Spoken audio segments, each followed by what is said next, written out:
As secondary school leaders, we are called, connected and committed to bring life in all its fullness to our young people.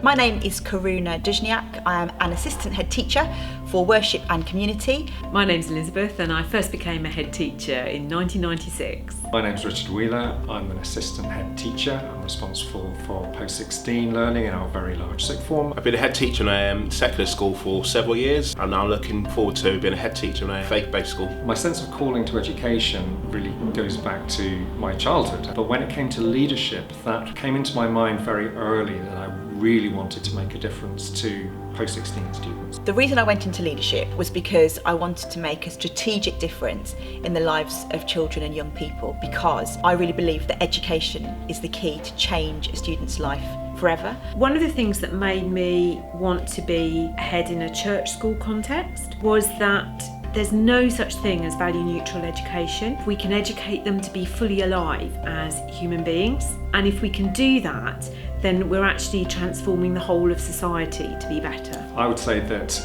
collaborating with others is intrinsically a really important thing to do, and certainly over any sense of competitiveness between institutions. I think the connection between church schools is so important because within education, I think collaboration is the key. We're stewards of the education for a wide range of stakeholders, and I do believe we're stronger together than we are working separately. In faith schools, your values are so integral to everything that you do, and the way that you deal with attendance, the way that you talk about pupil premium, the way that you deal with behaviour, the way that you look at the curriculum, all of those things are done through the lens of the values of the school and the faith element of the school.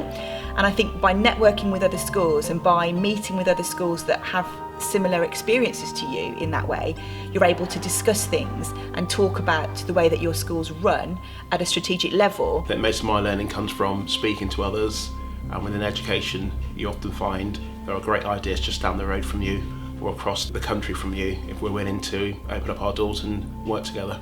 I feel really passionately that people in leadership in church schools need opportunities to get together. We need to hear those inspirational speakers.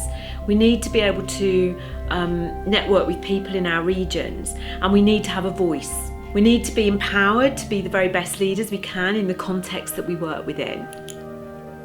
If you've been called to leadership in a church school, we invite you to connect with the National Secondary Leadership Network and commit to furthering education that is deeply Christian and serves the common good.